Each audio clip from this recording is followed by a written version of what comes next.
السلام علیکم ورحمۃ اللہ وبرکاتہ۔ آج ہم بات کریں گے اسلامیت کے چیپٹر نمبر 2 کی، جو کہ علوم الحدیث ہے۔ ہم یہ بیان کریں گے کہ اس چیپٹر میں کون کون سے شارٹ کویشچن بن سکتے ہیں اور پیپر کے لحاظ سے کون سے شارٹ کویشچن امپورٹنٹ ہیں۔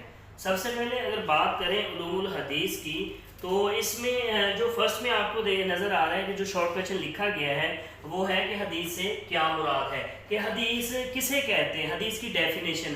تو ایک بات یاد رکھیں، جب بھی ڈیفینیشن کی بات آئے گی اس میں دو چیزیں لازمی آئیں گی۔ ایک اس میں آئے گا لغوی معنی، اور پلس جو ہے وہ ہم ادھر اصطلاحی معنی لکھیں گے۔ یہ ڈیفینیشن اس سے مراد یہ ہوتا ہے کہ اس کا لغوی اور اصطلاحی معنی لکھا جائے۔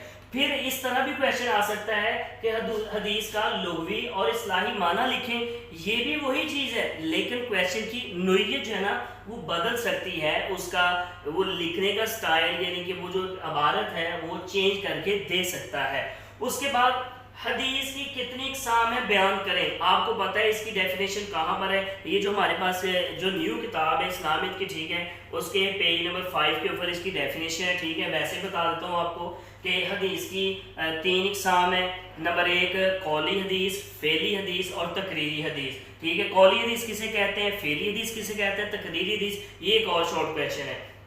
قولی حدیث رسول اللہ صلی اللہ علیہ وسلم کے قول مبارک کو قولی حدیث کہا جاتا ہے، اور فعلی حدیث جو آپ نے عمل کر کے دکھایا اسے فعلی حدیث کہا جاتا ہے۔ اور تیسرے نمبر پہ تقریری حدیث، وہ لکھ بھی دیا کہ تقریری حدیث سے کیا مراد ہے، ایسا کام جو رسول اللہ صلی اللہ علیہ وسلم کے سامنے صحابہ نے کیا اور صحابہ نے اس پر خاموشی اختیار فرمائی، اسے تقریری حدیث کہتے ہیں۔ یہ بات آپ نے یاد رکھنی ہے۔ نمبر 5 پہ جو کویشچن آتا ہے حدیث کی اہمیت بیان کریں، وہ حدیث کی اہمیت کہاں سے بیان کرنی ہے؟ پیج نمبر 5 جو نیو بک ہے وہاں پر ایک آیت مبارکہ لکھی ہے، وَمَا آتَاكُمُ الرَّسُولُ فَخُذُوهُ وَمَا نَهَاكُمْ عَنْهُ فَانْتَهُوا۔ اس کا ہم نے ترجمہ جو ہے وہ یاد کرنا ہے۔ اس کے بعد تدوین حدیث سے کیا مراد ہے؟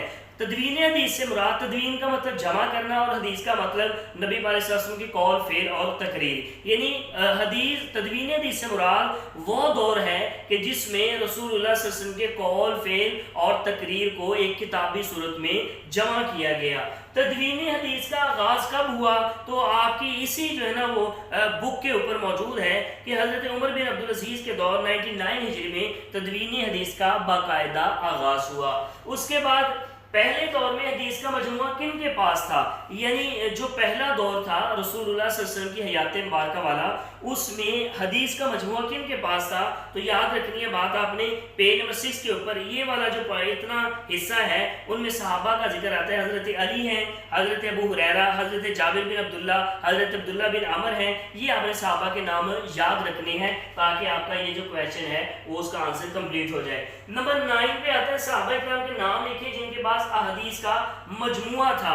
اس کا کویشچن، اس کا بھی آنسر وہی ہے جو میں نے آپ کو ابھی بتایا ہے کہ حضرت ابو ہریرہ آئے گا، حضرت جابر بن عبداللہ آئے گا، حضرت عبداللہ بن عمر آئے گا، اور یہ نام آپ نے اس کے جواب میں بھی لکھنے ہیں۔ نمبر 10 پہ آئے گا 4 مشہور تابعین کے نام لکھیں۔ تابعی اسے کہتے ہیں جس نے رسول اللہ صلی اللہ علیہ وسلم کے صحابہ کو دیکھا ہو ایمان کی حالت میں۔ اب تابعین کے نام کیا ہیں؟ وہ تدوین حدیث کے دوسرے دور میں لکھے ہوئے ہیں۔ ان میں امام اعظم ابو حنیفہ علیہ رحمہ، ٹھیک ہے، امام مالک ہے، امام سفیان ثوری ہے، امام ابن شہاب ہے۔ بلکہ اس سے اوپر جو پہلا دور ہے اس میں 4 نام وہ لکھے گئے ہیں کہ جن کے بارے کنفرم ہے، حضرت سعید بن مسیب ہے، حضرت حسن بصری ہیں، محمد بن سرین ہے، اور ساتھ میں آپ چوتھا جو ہے وہ ایڈ کر لیں امام اعظم ابو حنیفہ کا نام۔ یہ 4 تابعین آپ کے ہو جائیں گے۔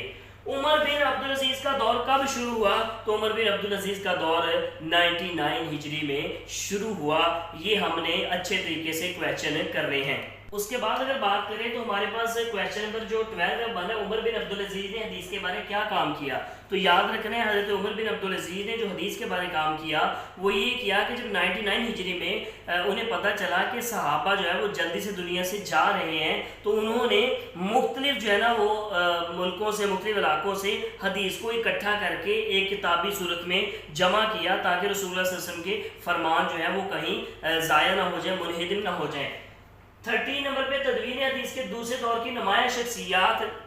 یہ نمایاں شخصیات ہیں جو میں نے بیان کی ہیں، امام شیبی ہیں، امام جعفر صادق ہیں، امام اعظم ابو حنیفہ، امام مالک ہیں، امام سفیان ثوری ہیں، امام شہاب زہری ہیں، یہ آپ نے نام یاد رکھنے ہیں۔ اسماء الرجال سے کیا مراد ہے؟ اسماء اسم کی جمع ہے، رجال رجل کی جمع ہے۔ اسماء الرجال سے مراد وہ شخصیات جنہوں نے حدیث مبارکہ کو بیان کیا، ان کو اسماء الرجال کہتے ہیں، ٹھیک ہے۔ سیاہ ستہ سے کیا مراد ہے؟ سیاہ صحیح کی جمع ہے اور ستہ کے معنی 6 ہیں، تو وہ صحیح 6 کتابیں جو سند کے اعتبار سے صحیح ہوں انہیں سیاہ ستہ کہا جاتا ہے۔ بخاری اور مسلم کے مصنف، اس طرح اور بھی کویشچن آ سکتے ہیں، ترمذی، ابن ماجہ، ابو داؤد، کسی بھی مصنف کا نام، یہ میں نے ایک بنا کے دکھایا کہ اس طرح کا کویشچن آ سکتا ہے، تو آپ نے ان کا اچھے طریقے سے یاد کر لینا ہے۔ اصول اربعہ سے کیا مراد ہے؟ اصول اصل کی جمع ہے اور اربعہ کے معنی 4 کے ہیں۔ اصول اربعہ سے مراد وہ 4 کتابیں جو فقہ جعفریہ کی مشہور ترین 4 کتابیں ہیں، ان سے مراد وہ ہے۔ مرفوع اور موقوف حدیث سے کیا مراد ہے؟ مرفوع حدیث اسے کہتے ہیں کہ جو سند کے اعتبار سے رسول اللہ صلی اللہ علیہ وآلہ وسلم تک پہنچے، یعنی صحابہ سے ہو کر رسول اللہ تک پہنچے، اسے مرفوع کہتے ہیں۔ اور موقوف اسے کہتے ہیں کہ جو صرف سند کے اعتبار سے صحابہ تک پہنچتی ہو، اسے موقوف کہتے ہیں۔ کوئی سی 2 حدیث کا ترجمہ، یہ پیپر میں کویشچن آ سکتا ہے اور اسے شامل بھی کیا ہے، تو آپ نے کوئی بھی 2 حدیث کا ترجمہ وہ یاد کر لینا ہے، جو کہ اچھا ایک بات یاد رکھیں، جو زیادہ متن کے اعتبار سے شارٹ حدیث ہو نا، اس کو یاد کرنے کی آپ نے کوشش کرنی ہے۔ مستشرقین سے کون لوگ مراد ہیں؟ پیج نمبر جو ہے وہ 7 کے اوپر ایک یہ پورا پیرا لکھا ہوا ہے مستشرقین کا۔ ویسے اگر میں آپ کو اس کا بتا دوں، مستشرقین وہ اسے کہتے ہیں جنہوں نے حدیث کا انکار کیا، جنہوں نے حدیث کے خلاف کام کیا، اسے مستشرقین کہتے ہیں۔ ایکسرسائز کی بات کریں تو میرے خیال میں ساری کی ساری جو ہے وہ حل کروا دی گئی ہے پہلے بھی، اس میں وہ سارے کویشچن میں نے ایڈ کر دیے ہیں جو ایکسرسائز والے بھی ہیں اور جو بن سکتے تھے، اس کو یاد کیجیے گا، یہ پیپر کے لیے بہت زیادہ امپورٹنٹ ہے۔ اللہ حافظ۔